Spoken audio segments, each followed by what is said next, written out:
one.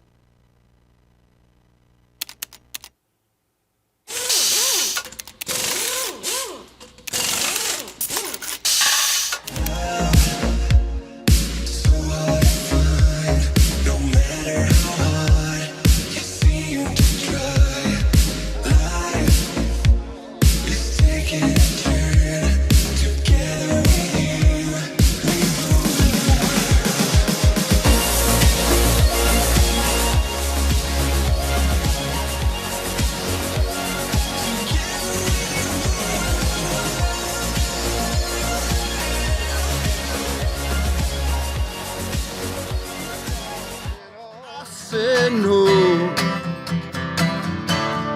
Boston Fair, Boston Fair, Boston Fair. Thank you, Bobby Lee, for that wonderful jingle that you wrote for our show. Oh, thank you guys. I Thank was you so so- much. Thank Awesome you. beginning. Yes, I was so surprised because last week, of course, I wasn't here. And then, And we missed you. and I appreciate that. And Ginger says, "Did you hear what Bobby Lee did for your show?"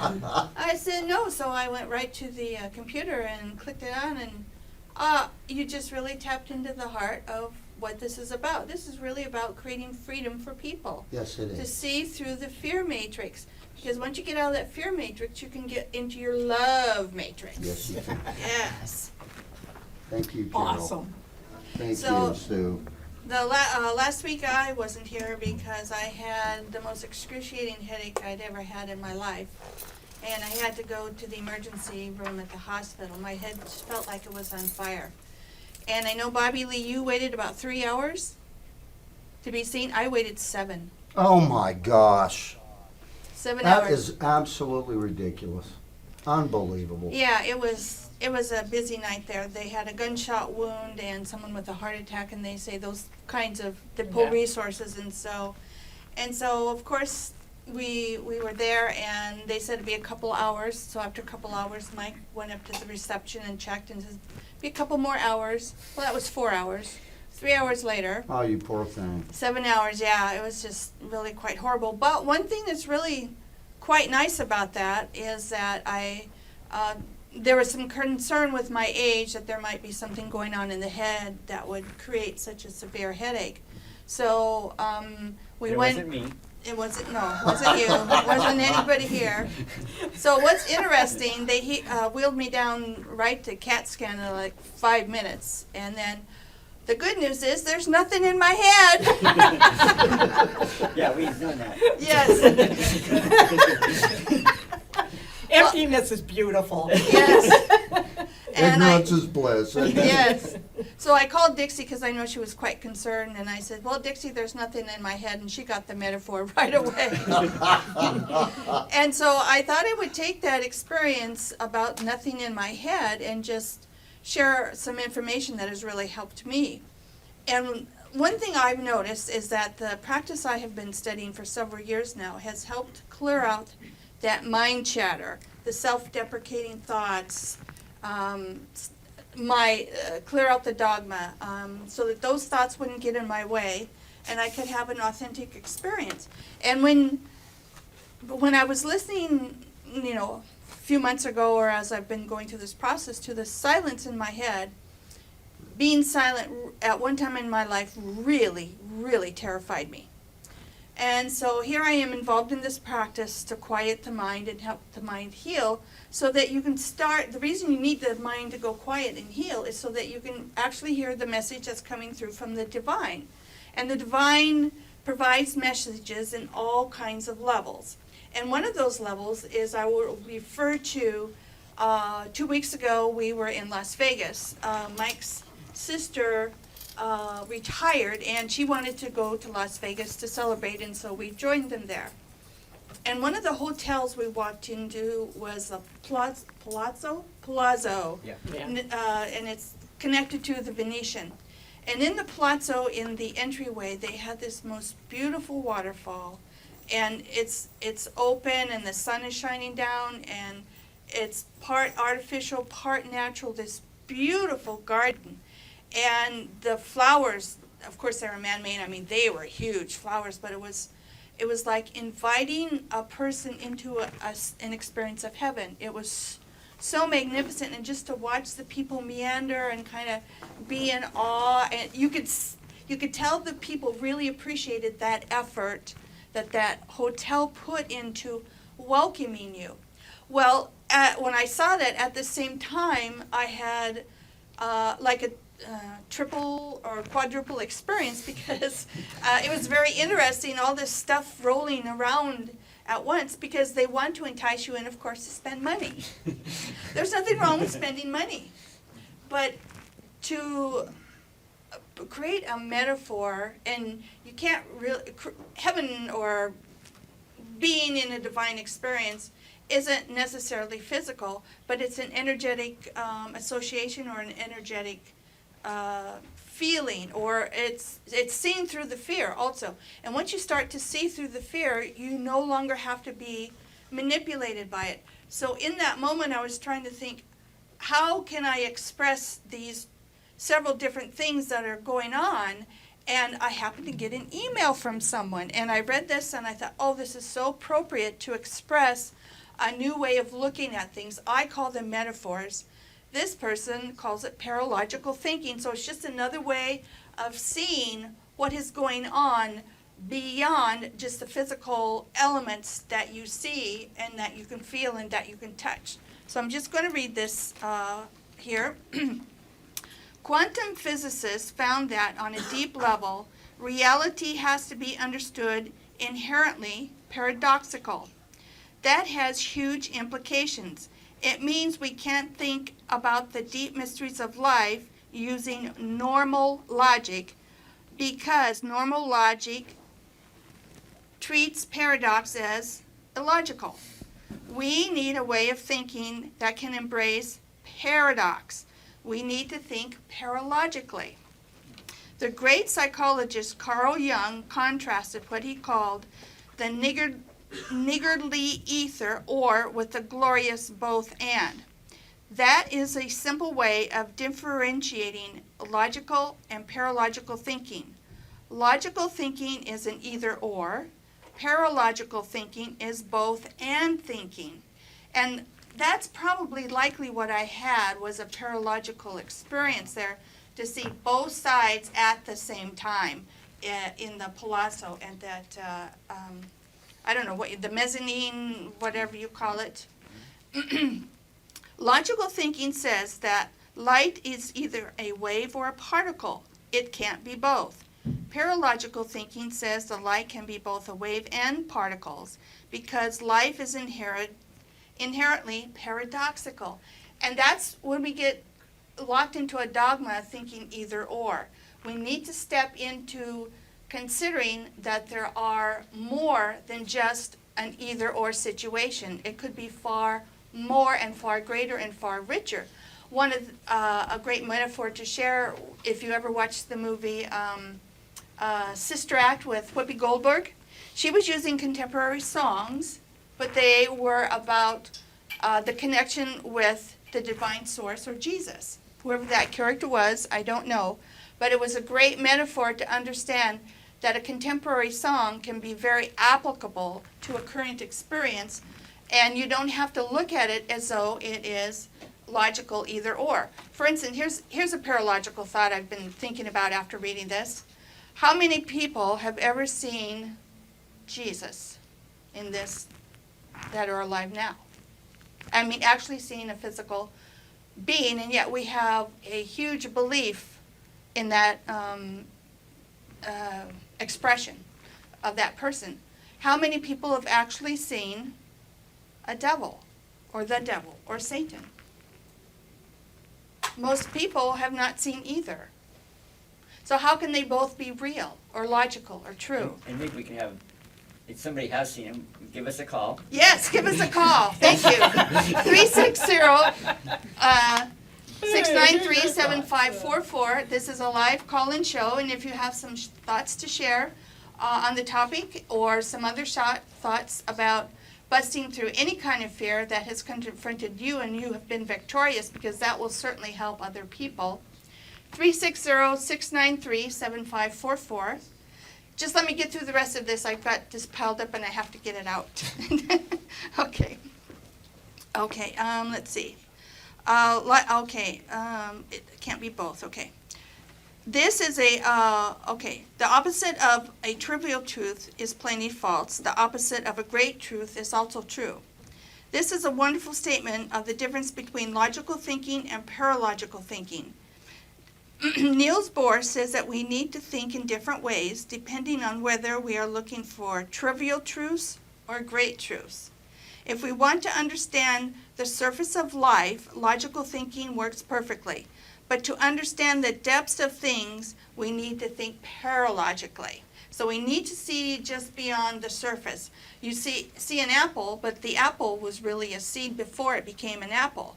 And before it became an apple, the tree had to grow. So the apple contains within it multiple dimensions of expression. Logical thinking is based on the principle that something is either true or it isn't. So the opposite of a logical truth is plainly false. Paralogical thinking is based on the realization that on a deep level, life is paradoxical, so the opposite of a paradoxical truth can also be true. The essential idea is that existence is a primal oneness that is arising as complementary opposites. So one of the things we can do is we live in a very dualistic world, and this takes that away, looking at things paralogically. Then you don't get in the trap of thinking something is this or that. It may be both, and it may be something else entirely. Sue, Mike? So I had, years ago, an experience with Master, years ago, in a workshop, and the workshop happened to be on paradoxes. And I can tell you, I was so frustrated, and including angry, because he basically said that there is no polarities, that the polarities actually don't exist. They're complements of one or the other. And so, and I was, of course, thinking in polarities, it's good or it's bad, or which is kind of what I do to myself, it's everything is this paradox. And literally my brain hurt because I was trying to embrace this concept of this idea of there are no polarities when our world is filled with polarities, everything, including good and evil. And people struggle with the whole idea of good and evil. So, and for me, I would say it's interesting because I still think paradoxically, no, at times it's paralogical, probably in places of, in my spirituality, it's much easier to go to that spacious.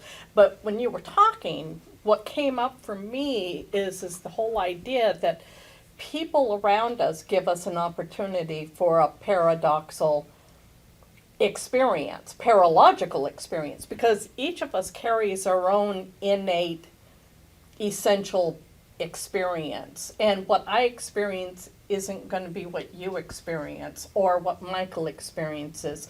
Each of us in our own unique way carries an experience that we can learn from one another if we don't stand in a type of judgment of it, In fact, it's kind of interesting because in my time being away, that's some of the stuff that has been kind of arising for me, because going through Gary's experience has brought a lot of grief, a lot of shock, and and dealing with that because we were coming to a new normal, and in that new normal, and with my own emotional experience of it, you kind of get to this place where it's like, oh, okay, I got it together, we're experiencing this, and then bam, something pulls the rug out from underneath you, and I'm wrestling with some of the same questions that I thought I had already answered. And yet here they were facing me again, and the fear, and I believe that, what fear is, I see through it, but yet this is what I'm experiencing. And I guess you could say, rattled my cage. And part of my own processing has been this whole idea of I shouldn't be having these feelings, you know?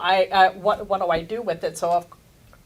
So I pull upon all of my spiritual teachings, and yet there's that other part of me that goes, I'm having this experience and I'm having these emotions. They're here now. Okay, I'm going to acknowledge them. I'm not going to judge them and just be present for myself, you know? So anyway, I don't even know if that answered your question. Well, it's I went off wonderful. my own tangent. It triggered a thought. It triggered a response, which is wonderful. I'm wondering if the, Just a minute, I have to give out the phone number again. oh, sure. I do have the phone here, folks. This is a live call-in show. We would appreciate you sharing your thoughts tonight if you are so inspired. 360-693-7544. 360-693-7544. I should add that you can call in if you're watching this live. If you're watching a recording, somebody may or may not be here. And believe it or not, we have had calls after people are watching YouTube and think, well, I can give a call. But it doesn't actually work that way because that's another dimensional kind of a thing. And so I was wondering, actually speaking of dimensions, I'm just wondering if part of the issue is that we tend to think in 3 dimensions. Right. And maybe we don't have the language to really describe maybe 5, 6, 7 dimensions. We can't really grasp a true understanding of reality because we're limited in our Yeah. in at least our thinking. I would like the, one dimension for me is the terminology that people use when they go after the ghost. I love those ghost shows. I think Mhm. they're just absolutely fascinating. When I was a child, I used to watch Outer Limits and Twilight Zone, and I'd be going to bed shaking. I was so terrified that was real. Of course, I was a kid, didn't know any better. But with the ghost shows, some people say there's demons, there's angels, there's ghosts, there's these monsters, there's this all things. These are simply labels we put on those things that can be Yeah. identified. That doesn't mean that's what they are or what they would call their self. Exactly. I'm sure we might be a ghost in a dimension to some other creature or being, and Yeah. they probably have some representative language to identify it. So we create this commonality of language to understand what we're talking about. Doesn't mean that's what it is. I think part of the issue is that the mind has to figure out some way to explain what it observes. And if it doesn't know the answer, it usually fills in the answer with some kind, either through their imagination or something. So we're trying to make sense of this. So we see ghosts, and so we have to come up with a story as to what that means. And as long as it fits in some, and we actually use logic in the mind. In fact, we were talking about this recently. The mind tends to form these logical structures, and they have to be internally consistent. And from that, we observe things, we get new facts, and we try to fit them into the structures. Well, when something new comes along, like ghosts, or whatever you have, we've got to somehow reconcile that. Yeah. And everybody has their different perspectives. There was a great statistician by the name of George Box who once said that all models are wrong, but some are useful. And what he means by that is a model is maybe a way that you can view the world. It's some structure that you use, but it's not correct. It's just maybe an approximation. And it may be useful. Doesn't mean it may not exactly be right, but it may be useful and allows you to move through life. And so we tend to form these different ideas and try to use our mind and try to interpret what's going on. And sometimes we're right, and sometimes we're not right. And that's what we talked about before, is that we'd like to get closer and closer to what I would call objective reality. And probably the tricky thing that we're introducing in another dimension is that this is a multidimensional thing. So our ability to understand that we have to realize is going to be limited. We're like two-dimensional beings in a three-dimensional world, Yeah. that when it's a sphere, we see a circle. And so, eventually we're going to move beyond that. But we've got a ways to go. Yeah, and information is coming from everywhere. You know, it's not just through the mind, the emotions, you know, the etheric levels, you know, the information's around us. It's just what we can pick up. Also about being in Las Vegas, we were there probably, 10 years ago or so? Yes, probably. I think Probably. something like that. And it was a very different experience walking around because everybody had their smartphones. You know,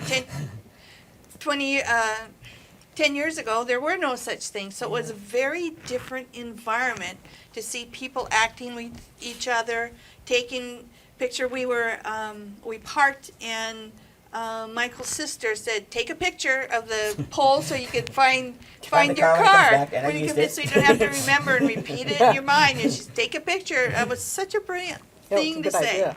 Yeah, and then of course people were walking, looking down, doing the thummy thing on the sidewalk. You know, I guess that's typical. So the experience of Las Vegas was different because technology was different. And so if we went into a casino, we all had our cell phones, and if we got lost, well, where are you? Well, I don't know. I'm by this chocolate thing, or, you know, I'm by this Lady Gaga statue, something, you know, to try to find each other. And then you'd be talking on the phone, okay, walk this way, go this way, here I am, I'm, you know. So When that was the last time you had been there? Oh, probably about 10 years ago or so. Okay. At least that, So yeah. it had changed that much? Yeah, it had changed. Huh. Yeah, and the, But think about cell phones. How 10 years ago, yeah, well, that's in 2000. But people had cell phones. cell but, phones, but not the smartphones. The iPhone came out, I think about 2008, 7 or 8. So it's relatively new. That's, of course, changed a lot of things. It's kind of interesting to me to watch all the people using a smartphone, which is a computer. Yeah. You know, I'm one of these individuals that I bought my first computer back in 1979, and I can tell you that only strange people were purchasing computers back then. And so it's a whole different world. And you know, people would ask me, you know, what would you do with a computer? And you know, today now I see everybody, and it's kind of interesting because a lot of people are intimidated by computers, but a lot of people are capable of using a phone. That's part of what had to happen. It was the interfaces had to become more and more user friendly. Although sometimes you still need a teenager to help you figure your phone out. So It's true. what was interesting is to see the dichotomy Uh-huh. of the two different experiences, and yet my memory of that experience 10 years ago would be present with me in the moment I was walking in Las Vegas, observing this stuff, and I have these thoughts going around about the previous experience, and this is so different. And so that is like, we can also evolve our mind to that state. We can clear out the mind. We can understand things on a greater level rather than thinking it's just black or white. You know, the moon isn't made of green cheese anymore, which we know. And in fact, if you know things, there are structures and buildings up there that aren't talked about up on the moon. Oh yeah. And so there's a lot of hidden information. And sometimes you can come across information that can be quite horrible. And if you folks are not watching American Odyssey, you should be. That is truly the American Horror Story. It's a New show that has New come show. on this year. We watched 2 episodes. yeah. And basically, it's a scenario where we have a corporation that's been financing terrorists. We Oh, have geez. we have somebody that was overseas, actually in Malia. I think. Molly. Molly, that's right. Mhm. And she was in an elite squad who killed what would be some kind of Al Qaeda leader, and then her squad gets blown up by mercenaries, and so it's kind of an interesting thing, and it's kind of bizarre because there's some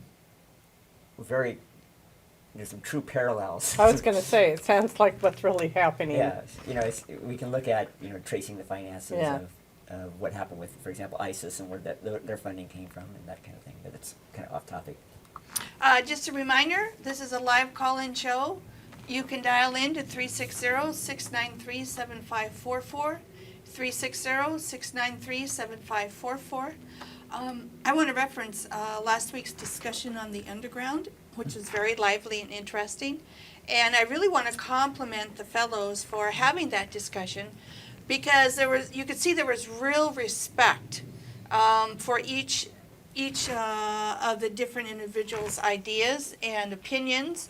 And I thought discussion was very interesting, because as I saw that, I wanted to run up when Obi was talking, as I'm watching that and thinking, I have something I could say about that. And if you really consider what's going on in this country, it's a fascist country, because corporations are prompting the government to do certain things so that they can gain profits and control. And so the socialism is mixed in there, the communism is mixed in there, but really it's been a fascist country for many, many years. And of course, no one is going to say that or talk about it. But the reason it has become that way is because of these, my favorite word, psychopathic systems. And I watched a few more episodes on YouTube with Thomas Sheridan. I do have him loaded up at DivineDominoes.com. Thomas Sheridan, DivineDominoes.com. And he's got some really great lectures to help you understand where the psychopathic systems are. And once you see where those psychopathic systems are, you simply step off the chessboard and you don't play their game. And in my studies, I came across last week or so, it says, do not be afraid to look at illusions. Fear is just an illusion. We have this fear of scarcity. We have this fear of not enough. We have this fear of this financial crisis. And what that does, that gets you caught up in having an experience that is artificially created. That is another part of the American Horror Story, even though that show is on FX. But it's a great metaphor to understand the reason all this fear happens is because these systems do not want you to get in touch with the divine essence that really can help you move through those fear creations, because the true divine essence will not ask you to cause harm to anyone ever. And divine essence wants you to lose your dogma. I'm saying that just for me, because dogma interferes with your true experience. And to not have a story, because a story, you get locked into a way of being so that it becomes, who are you without your story? And if you don't know what your story is, if you don't know what your dogma is, look at your story. Your story will tell you what your dogma is. So that's my challenge to people, is to first look at systems that cause harm. You don't want to participate in that. And see what dogmas they put out there for you to believe that are real. And what stories are they trying to create for you to believe in. So we have about 30 seconds left. Is there anything? Okay. We have 2 minutes, folks. Okay. 2 minutes left? 2 minutes left if we want to go for a half hour. So either of you have something you want to Well, I throw would up? just say, more importantly, it's what story are you telling yourself? Because, that is buying into the false reality.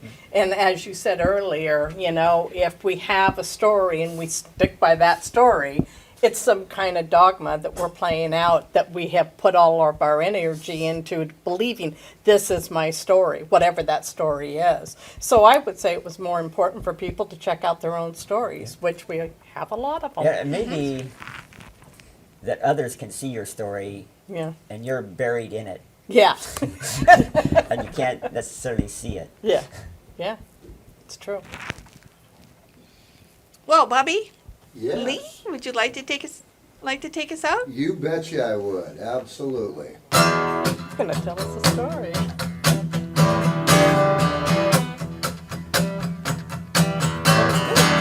I ain't afraid no more. I ain't afraid today. I ain't afraid of words I just wanna say. Busting out the rules that they control. Busting out the dream that's from my soul. Busting out the love that can't be sold. I say no. Busting bed, busting bed, busting bed.